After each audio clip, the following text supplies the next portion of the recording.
9 case discussions followed by 5 PG workshops. The first sessions, as mentioned in the schedule, will be case discussions. And all of us together will try our maximum to keep the time frame. I repeat, please cooperate to keep the time frame. The case discussions are designed to cover the maximum relevant topics in shortest possible time. An exam-going postgraduate will present a hypothetical case. It's a hypothetical case for the sake of academics, so that the idea is to get the maximum number of possible questions for the exam. So, an exam-going postgraduate will present a hypothetical case with 2 examiners. One examiner will be from the same institution who will act as internal examiner, and the other examiner will act as external examiner. An expert panel of MD or DNB examiners will be there who will offer further inputs into the discussions and suggest practical tips in managing such cases.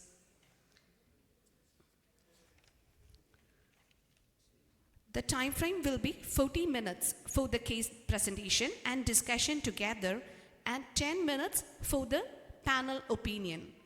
40 minutes for the discussion and 10 minutes for the panel opinion. We wish you all a very happy and informative day. All of us together will make this day a very memorable one. So we will go on to the sessions. First session will be a hypothetical case of a hypothyroid patient coming for scoliosis correction. For presenting the case, I would like to welcome Dr. Ramya from GMC Calicut. And the examiners will be Dr. K.R. Radha, Head of the Department, Calicut Medical College, and Dr. Ramkumar Venkateshwaran, Professor, KMZ Manipal. The panel members will be Dr. Shamshad Begum, Additional Professor, GMC THRISSUR, Dr. Usha Shenoy, Additional Professor, Jubilee Mission Hospital, Dr. Murali Krishnan, Additional Professor, GMC Kottayam. I request all the faculty members to please come to the front seats. I request all the faculty members to please occupy the front seats.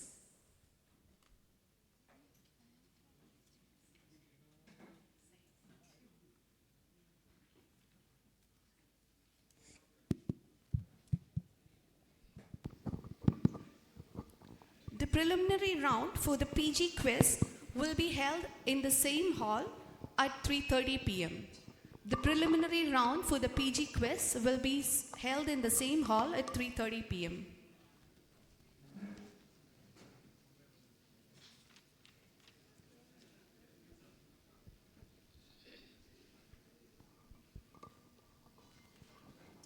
Well, a very good morning to everybody. When my colleague Krishna and I walked into this hall this morning, we were disappointed because we were just one of the 5 people in this room, but it's heartening to see a lot of people have come after that. So we hope to have a very lively discussion, and Dr. Ramya is going to lead us through that discussion. Okay, and what I've done is I've set the timer for 25 minutes so that we can wind up, Radha and I can wind up in 30 minutes, and then we'll leave it to the audience for covering whatever is not covered. Okay, so over to Ramya, please present your case. The case summary. The patient, 14-year-old premenarche female, presented with deformity of back for past 2 years with lateral bending of spine, slowly progressive in nature, not associated with exercise intolerance. She is on tab thyroxine 25 microgram once daily for past 3 months. On examination, the room SpO2 was 98%. Lateral curvature of the spine extending from T5 to T11 with convexity to left with no features suggesting of cardiorespiratory involvement. The diagnosis is idiopathic structural thoracic scoliosis from T5 to T11 with convexity to left without any cardiopulmonary involvement. Patient was hypothyroid on tab thyroxine 25 microgram, now euthyroid, and she's posted for scoliotic corrective surgery. Okay, so you've given us a summary, but in your examination of your hypothetical case, did you look for anything specific, keeping in mind that she's going to be posted for a scoliosis correction? Yes, And sir. she got a background history of hypothyroidism, right? Yes. Is the mic working okay? Somebody at the back row? Okay, fine. Yeah. The patient, the age of the patient, next the cause, Okay. then the region of the thoracic, region of the 14-year-old spine T5 to involved, 11 is what you told Yes. us, okay? the number of vertebrae involved, Okay. and with which side the convexity is, and the height of the shoulder, prominence of the scapula, waistline, and crowding of ribs towards which side, and prominence of the costochondral margin. And since he was So essentially, you examined the cardiovascular and the respiratory Yes. system for any particular reason. yes, due to the scoliosis as well as due to the hypothyroidism, there might be involvement of the cardiac system and pulmonary system. Due to the thoracic abnormality, the thoracic compliance will be decreased, patient's work of breathing will be increased, and Let me ask you a few questions. Yes, sir. Does she go to school? yes, sir. And how does she go to school? She goes to school by bus. Hypothetically, you can cook it Yeah. up now also. Yeah. She's Does she go walking? Does she go by bus? Does she By bus. cycle? bus. Why am I asking these questions? Exercise tolerance. So how is her uh, exercise tolerance? She is able to play shuttle with along with her peers, and she doesn't have any respiratory discomfort or dyspnea on exertion. So she's she's very coming only comfortable. for purely cosmetic reasons. Cosmetic, yes. Right. Okay. So you got to now investigate this patient, Yes, keeping in mind two diagnoses. So shall we concentrate on scoliosis? Yes, sir. Okay.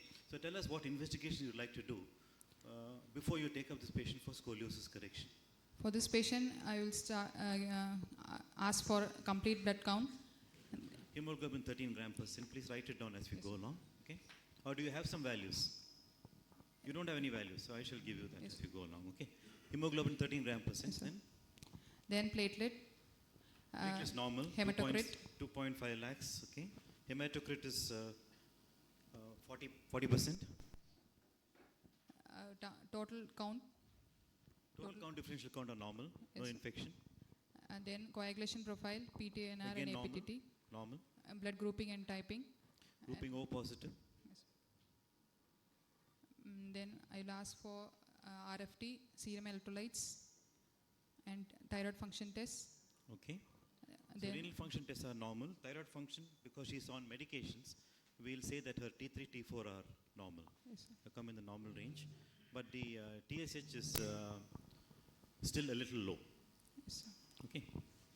Then ask for free T3 and free T4 levels. Okay. Let's Okay, sir. give less importance to That the thyroid. thyroid issue. Let's say that she's well controlled with medications. Yes, sir. Okay. Yes, sir. Clinically and biochemically. Right. Yes, sir. Chest X-ray AP view Okay. and X-ray of the spine. Do we have any X-ray to show, or because I have not prepared any? Do you have? I You said have you a- had some few slides. Yes, sir. But No it's not problem. able to project. Okay, so what would you or the orthopedic surgeon look at the X-ray to find out what information? We have to measure the Cobb angle to know the severity of the scoliosis. Does So, Cobb angle have any significance for us as anesthesiologists, or is only an orthopedic? no, so we have significance because respiratory involvement worsens as a severity of the Cobb angle increases. Okay. That is like up to 40 degree, there is no need of surgical correction. After 40 degree, we have surgical correction. At a Cobb angle of 60 degree, there will be restrictive lung disease. And 70 degree, there will be PAH in the echo. And at 100, we have exercise intolerance. And at 110 degree, there will be PAH at rest. So where do you think she is likely to fit in from the history that you told us? She's likely to fit in 40 to 60. So her angle was 55 degree. Oh, angle It was an 55 degrees. case was taken actually. Okay. Now, do you consider that we should do a pulmonary function test in this patient? Yes, sir. Is it necessary? Yes, sir. Even asymptomatic patients, there are reports are there that there will be PFT abnormalities, Okay. even in an asymptomatic patient. What kind of abnormality are you likely to find? Restrictive pattern of decrease in lung volumes. So we have to look at the vital capacity. Are we worried about it now, clinically speaking? This girl you are saying is able to play games as well with her peers. Yes, sir. So let's say PFT also is done, Okay. and it comes as mild restrictive lung disease. Okay, sir. Okay. Okay. Right. So I think we shall now go on to manage this patient because time given to us is only 30 minutes. Okay. Yes, sir. And in the exam also, you're not going to get too much time to discuss a lot about scoliosis. Yes. Right. So what do you think when you take up this patient for a scoliosis correction? What are the problems that are topmost in your mind? Then we'll add on the issues of hypothyroidism. Okay. Yes, sir. Topmost an issue is what type of correction is going to be done, whether it is anterior approach or posterior. correction. So posterior. No, yeah. Now The we pleura is not going to be opened. Okay. so now we will be more concerned about the positioning, and also the surgical blood loss will be more in these patients because more number of vertebrae will be manipulated. Very good. Okay. So position, blood loss. Yes, What and else? we have to maintain normothermia because Okay. hypothermia will lead to spinal cord damage due to hypoperfusion. And then we have to look about, always advise the patient about autologous donation prior to starting the surgery in pre-op evaluation. That is actually a sub-concern as far as blood loss is concerned, right? So you talked about possible blood loss. There you have various options to tackle Conserve that blood blood loss. loss. We'll talk about that later if time Okay. is available. And But then anything else that you want to know? Spinal cord monitoring is very Two other important. issues I'm looking for as an examiner. Yes. Spinal cord function, okay, and then the last one, And T5 to T11 being opened up, no, scoliosis surgery. She going to be very comfortable post-op? no, sir. Pain She'll and all have pain, so we have to. So these are the few issues. So essentially, as you said, positioning problems, problems with blood loss, Loss. okay, and you said the issue with Pain, pain post-operative management. pain, and monitoring of spinal cord. spinal cord function. Have you done a case of scoliosis? Yes, sir. You have done. Yes, sir. Right. So was it a similar case? Yes, sir. This was a case Oh, done. the case in that you've done. Yes, sir. Excellent. Okay. So how did you manage this? How did you prepare this patient? You talked about autologous blood transfusion. But actually, autologous blood transfusion is not done in our institution. Okay. So we But asked. you have read about it, and there is yes. a session I see later. I think tomorrow there's going to be a session on blood components or something like that, right? Blood component therapy. Yes, Okay. Anyway, can you tell us very briefly? Would you consider this girl ideal candidate for autologous blood transfusion? Yes, sir. And she is 35 kilogram, and we So can. you read about it. Yes. So what is in principle? How is it done? In this, the principle is that allogenic transfusion can be minimized, so infection can be minimized, and immunosuppression can also be prohibited.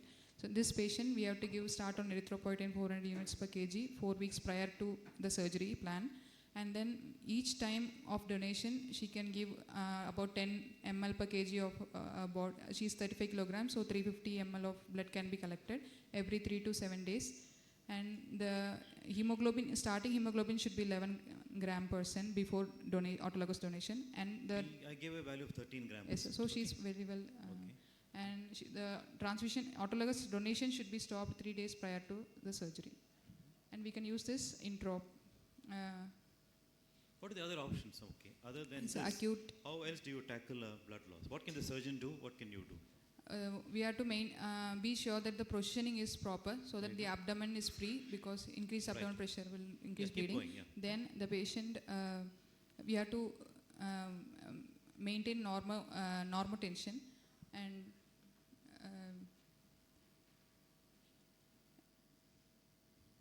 normal tension. Then we have to maintain. What's your opinion about deliberate hypotension for this? Surgeon says there's going to be a lot of blood loss. Can you I- drop the pressures? No, sir, not for this patient. You wouldn't do it. Yes, Why? because there is chances of spinal cord ischemia. Studies are there, so it Okay. will not be practiced. So normal tension is what you aim for, definitely not hypertension. Yes, sir. Okay, so proper positioning, Normal tension, then normal tension, then stable anesthetic depth, no rise and fall, right. Anything else? Can you give any drugs? Are there any and pharmacological methods? antifibrinolytics can be started before the incision. Like, Tranexamic can you acid, give an example? Yeah. tranexamic did you 10 use it for milligram. your per kg. patient? Yes, sir, we have You used. did, okay. Right. And so that's about the blood loss. And also, surgeon can use adrenaline-soaked mops at this incision they used for this patient. Okay. At which point does this blood loss start occurring? So when do you start all your measures to control this blood loss? When the cortical screw and pedicle screws are inserted, more bleeding will be seen Much before that. Much before that. Okay.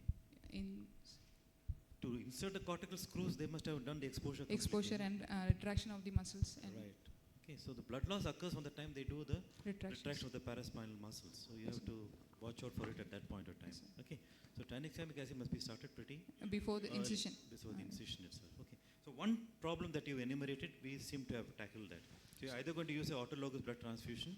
Can we use any other method? Acute Have you heard- normovolemic hemodilution can So be you read done. about that. Yes. So this is another way in which the examiner can go.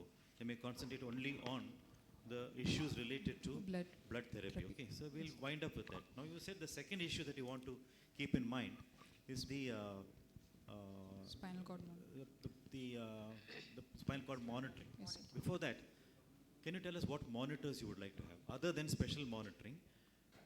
You're obviously going to do this case under Yes, sir. general anesthesia, right? Yes, sir. Prone The position. patient will be ECG, electrocardiogram, invasive BP, SpO2, peripheral nerve stimulator, in central venous pressure monitoring, temperature monitoring, urine output, and SSCP and MEP. Is this just a list, or did you do all of this in your case? We didn't do SSCP, we did MEP for this patient. Okay. I'm not very good at short forms, so can you expand that for me? Motor evoked potential for this patient And what is SSCP? is a somatosensory evoked potential.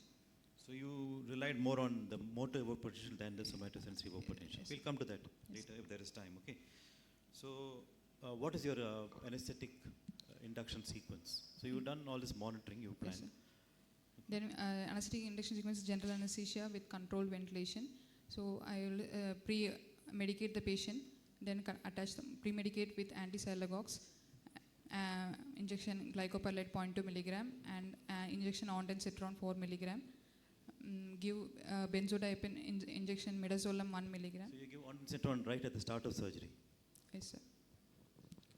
Why do you do that? Intravenous you give, no? So pre-op, Oh. sir, You give it intravenously, right? intravenous So is there any peak effect of the drug that you know of, ondansetron? is 1 hour. Why do you give it at the start of surgery? Is it better given at the end of, towards the end of surgery, or It do was you, is a prolonged surgery, so we give in the start and the end. at the start itself, is it? Okay, there may be other opinions on this, okay? Yes, Because sir. ondansetron, it starts acting within 3 to 5 minutes of your giving the drug. Yes, sir. Okay, so you don't have to give it. How long will the surgery take?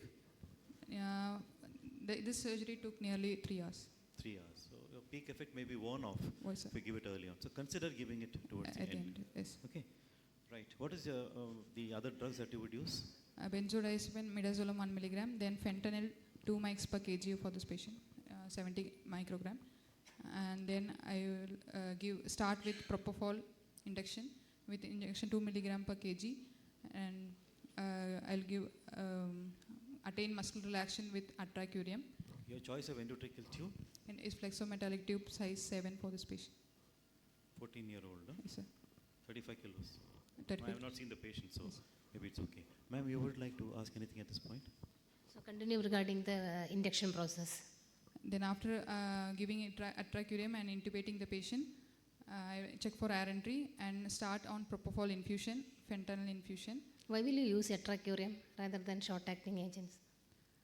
Atracurium because it provides anytime we might require wake-up tests, so it is easier for the patient to come out of the atracurium faster than vacurium.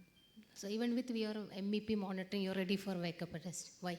Because even if we are using motor evoked potential, there might be confusion and the surgeon may request for a wake-up test. So Why? we should, Hmm. if there is any confusion whether because the cord is even after the correction of all the factors which is causing MEP change, the surgeon may be doubtful of the MEP working, so they may ask for a wake-up test.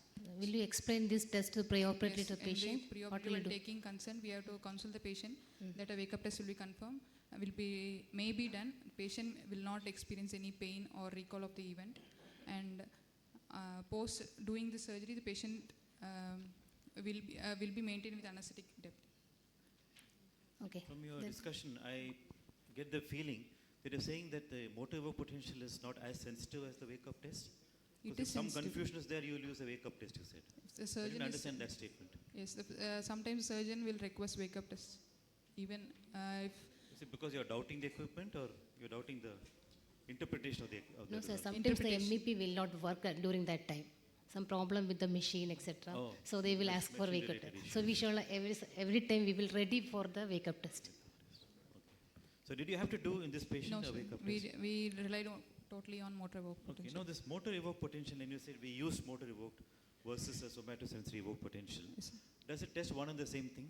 No, sir. Sensory evoked potential will monitor the integrity of the posterior column, whereas the motor evoked potential, the anterior tract integrity is tested. Do you know the anatomical basis of this? Yes, sir. What's the anatomical basis for this difference between MEP and SSCP?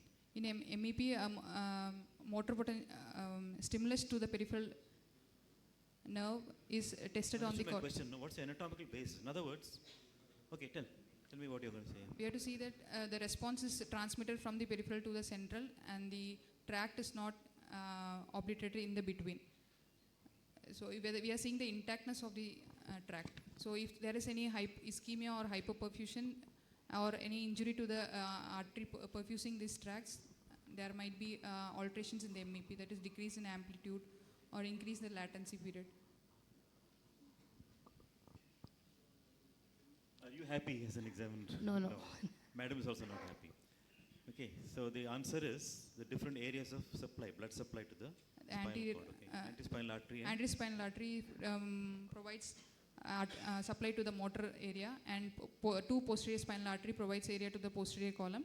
So we are checking for whether both the circulation are intact. right. So it's ideal to combine the two. Yes, sir. Okay. When you do this evoked potential monitoring, okay, do you have to monitor both the upper limb and the lower limb? Somatosensory evoked potential monitoring, for example. No, sir. We usually Or do. let's say you're doing a wake-up test. Let's say your MEP and SSCP is equivocal. Yes, sir. Surgeon is not happy with the result. They wanted to do a wake-up test. How are you going to do it? We'll first lighten the plane of anesthesia. Then Sure. we'll ask the patient to move the upper limbs to see whether the patient is responsible to our comments, and then ask the patient to move the lower limbs. Okay. So why this? Let's say I give you a combination. Okay. Patient is not able to move upper limbs as well as lower limbs. You ask her to do it, but she's unable to move both the upper limbs and the lower limbs. What's your conclusion? The conclusion is arterial damage, anterior spinal artery has been. No. So you're asking okay, I'll give you a different combination. Okay. Able to move both upper limbs and lower limbs. The perfusion is intact. Perfusion of spinal cord is intact. So there are three possible combinations. Yes, sir. Unable to move upper limbs and lower limbs. Able to move upper limbs and lower limbs. Able to move upper limb, not able to move lower limb. Not able to move the lower limb. There are three different interpretations for this. Able to move both upper limb and lower limb is the patient's spinal circulation is intact. Okay. If the patient is able to move upper limb, not the lower limb, it means that the lower limb motor tract are damaged. Some compromise of the blood supply to below the level of the surgery. Yes, sir. Okay. So what's the surgical level? T5 to?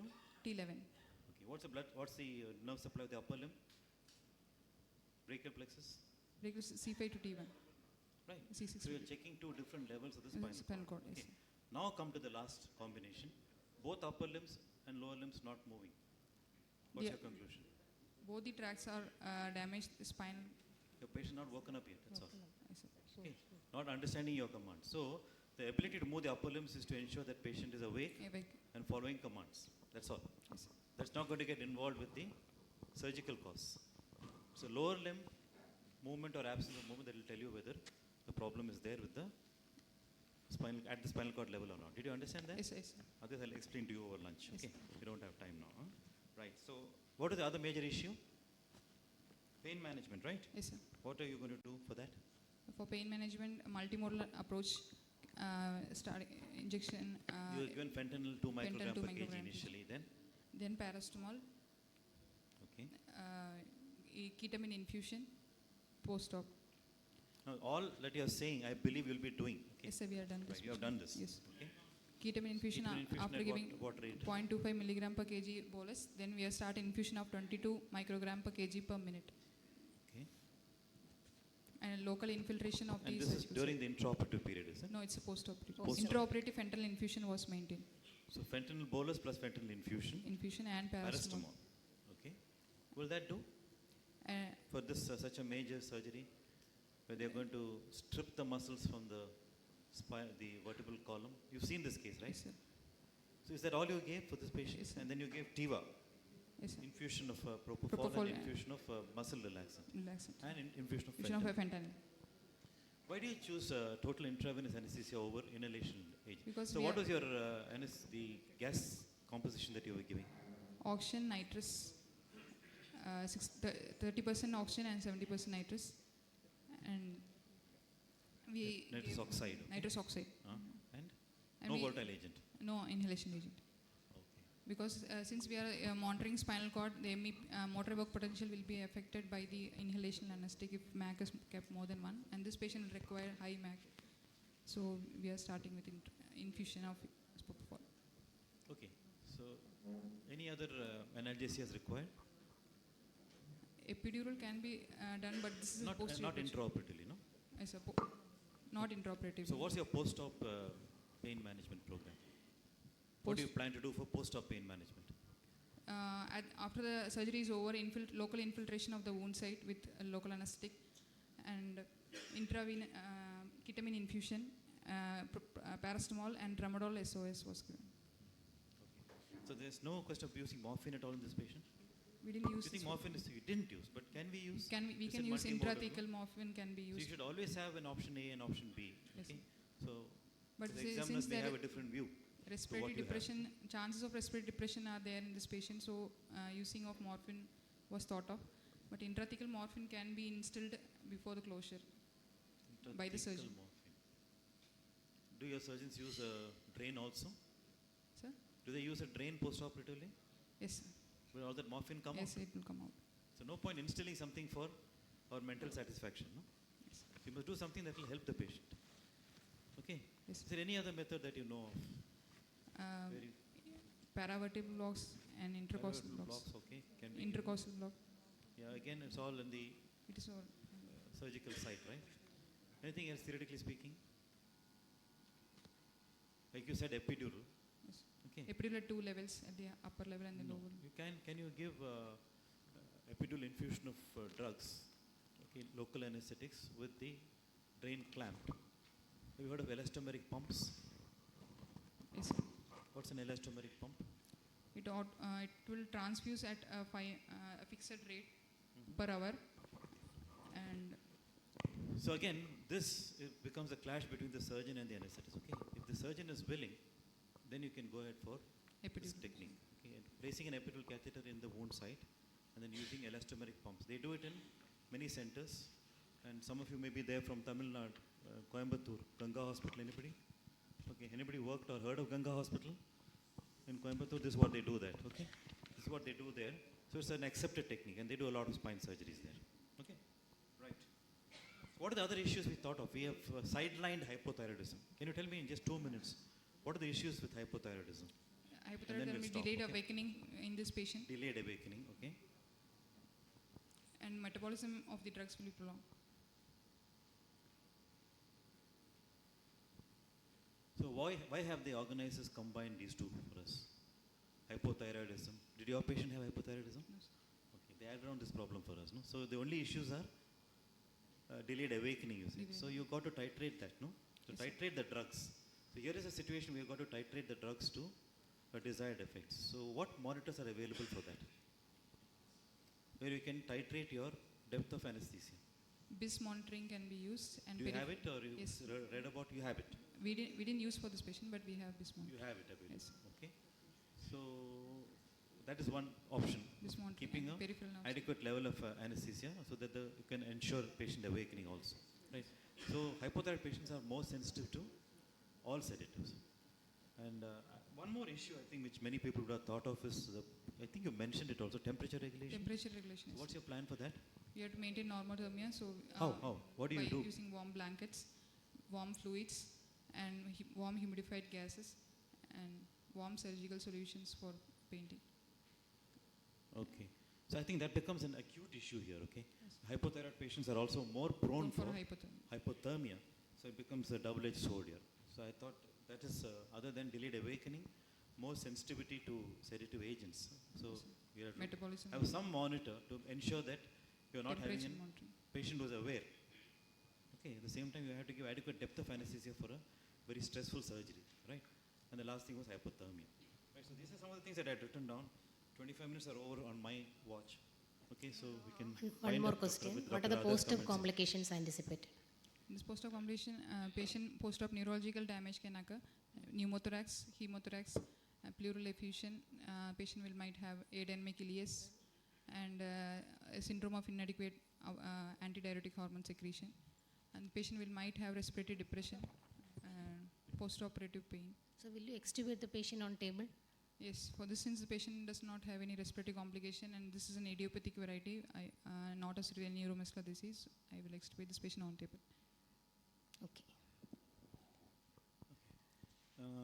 You said a central line is essential. Yes, What is the quantum of scoliosis surgery you do at your center? How often is it done? Once in a month. Once a week you do. Once in a month. Once a month. But you are still having a need for central lines? The For surgeon must have fluid become pretty management. comfortable without that. Because when we started doing scoliosis surgery at our center, we were also putting in central lines for every patient. But what access would you go for in this patient? Internal jugular or subclavian? We did a peripheral PIC line. Oh, PIC line. Okay. And how many peripheral lines would you like to have then? 2. 2 peripheral lines. So you went for 2 peripheral lines. Went, sir. So what did you monitor central venous pressure also in trial? Yes, sir. Intraop was monitored. Central venous pressure was. You said that patients should have a minimum hemoglobin of 11 gram % to start with. Why did you make that statement? Because autologous transfusion, hematocrit a minimum of 20 to 25% should be maintained before autologous transfusion. And after donation, it might go up to hemoglobin 7 gram %. After donation? We can go up to 7 gram %. So we started with 13 gram %. Yes, sir. Okay. And let's say you do a hemoglobin on the day before surgery. What's the minimum you would expect? You would accept even a 7 gram % for this patient? 9 gram %. Don't push the transfusion trigger too much. Okay. There's going to be intraoperative blood loss also. So since you've given erythropoietin, okay, and you phased out your collection of blood, I think you should probably draw your level higher. Okay, maybe 10 or 11 gram %. Don't start off with a very low hemoglobin. That doesn't make sense. Yes, So sir, draw for from autologous. 13 to 7 doesn't make sense. Okay. So I think we'll stop here, Dr. Radha. Shall we hand over to the panel then? Yes. So Dr. Usha is there, Dr. Shamshad is there. So they can add on some points which we may not have covered.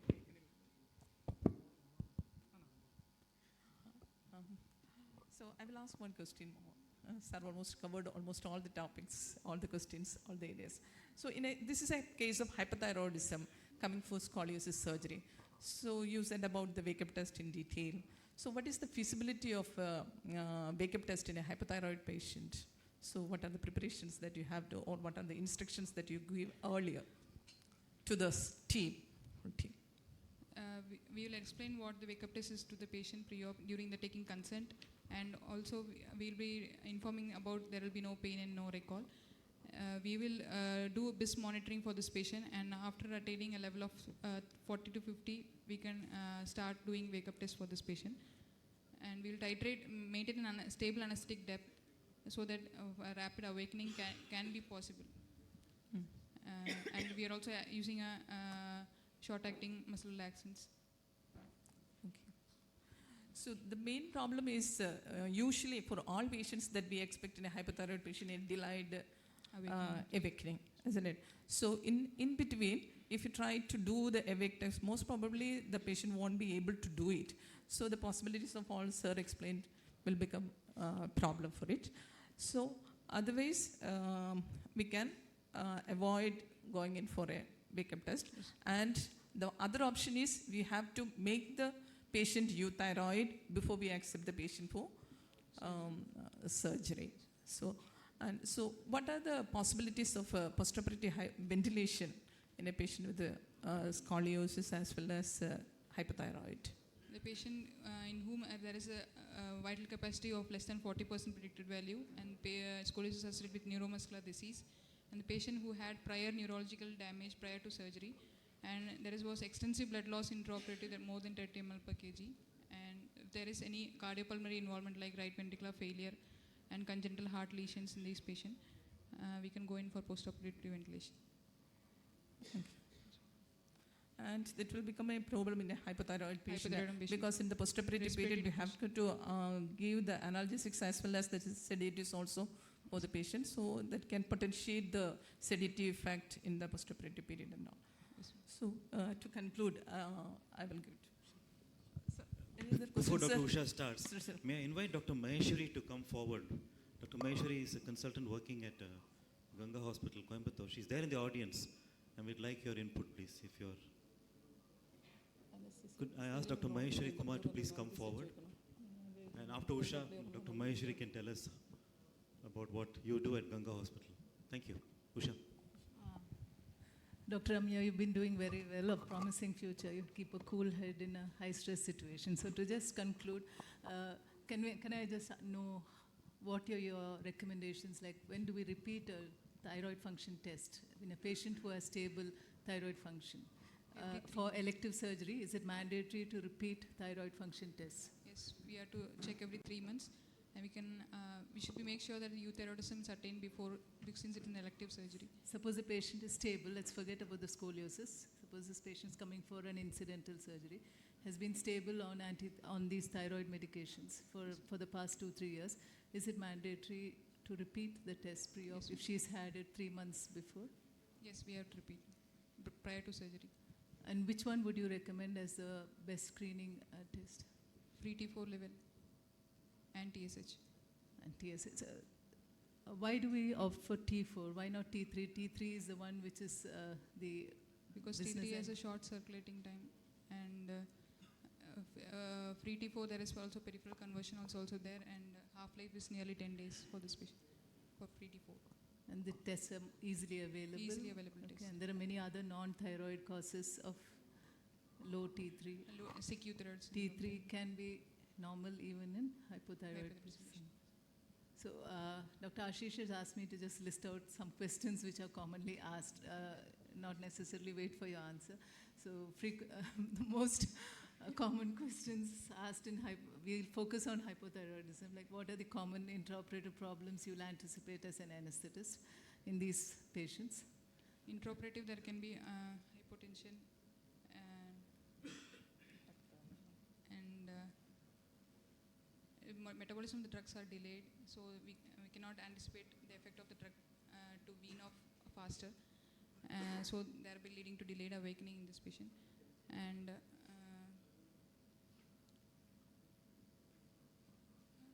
So what would your focus be when you with your anesthetic technique? a short-acting So you try to do regionals as much as yes, regional and use short-acting drugs. short-acting drugs. Okay. So how would you clinically identify a patient with, suppose this patient comes in for emergency surgery, a hypothyroid. We are focusing on hypothyroid here. Comes in for emergency surgery. What clinical features would suggest it's a chronic severe hypothyroidism? The patient symptoms and signs like the patient will increase in weight and coarseness of the skin. Large tongue, airway problems are more in this patient. So large tongue, airway edema, and a short, next obese patient, and pigmentary changes and hair changes are present. Pericardial effusions, Cardiac, altered mental and status, cardiopulmonary- cardiac failure. Cardiopulmonary evaluation to be done for this patient. You have any more questions? Thank you. I think that is a good job you did. Thank you. Thank you, sir. Any questions from the audience? Any other? Dr. Keshavan, Dr. Sarama, Krishna? Yes, there's a question there. You need a mic? There's a mic at the side. Or can you speak loud enough? Yeah.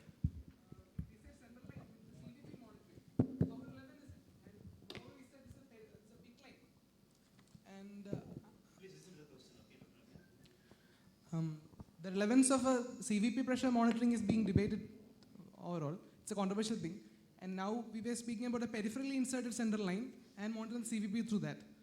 And for this position, the scoliosis correction, for example, the posterior approach, we have the patient on the prone also. So how reliable will be CVP pressure monitoring for this? Because we are just taking a baseline value, and further values will be a comparison to this baseline value. So already the patient is in prone position, So baseline level at initially after prone positioning will be taken. So further values will be compared with this baseline. So the trends alone will be. Trends will be noted.